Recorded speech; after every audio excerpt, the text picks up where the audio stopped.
Sa araw na ito ay si Izel muna yung mag-i-intro ng aming videos. So, papunta nga pala kami sa ulingan at syempre kaming lahat pa rin. Wala namang ibang magtulong-tulungan kundi ay kami lang naman. So, ipagpatuloy natin ang mga pangarap na ating sinimulan. So, ayun, malapit na kami dyan sa kubo at ang gagawin niya pala namin ngayon ay magtatakip ng dahon at lupa sa na-file naming kahoy na gawing uling. Ganon. So, ayun si mama, iniipon niya naman yung mga kahoy na hindi na uling na kung tawagin sa amin ay balagang.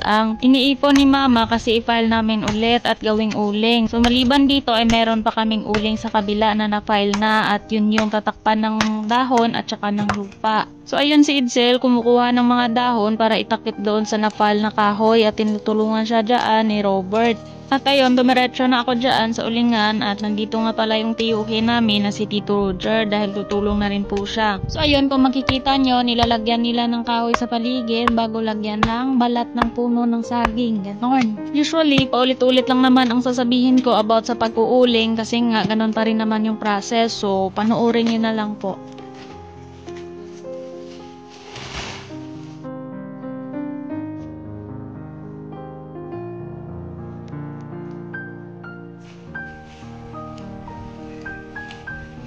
So, syempre, tumulong na rin yung mga babae dyan. Basta kaya lang at magaan lang yung trabaho. Madami nga yung nagsasabi sa comment section na buti pa kayo sanay sa kahit anong trabaho at hindi maarte. Abay, oo naman po. Sino ba naman ang hindi masasanay na namulat ka sa ganitong sitwasyon? Pero, nagpapasalamat pa rin kami kasi kahit na mahirap lang may mga magulang naman kami na responsable, mga magulang na gagawin lahat para sa mga anak. So ayun, pagkatapos malagyan ng mga dahon ay tinambakan na naman ng mga lupa.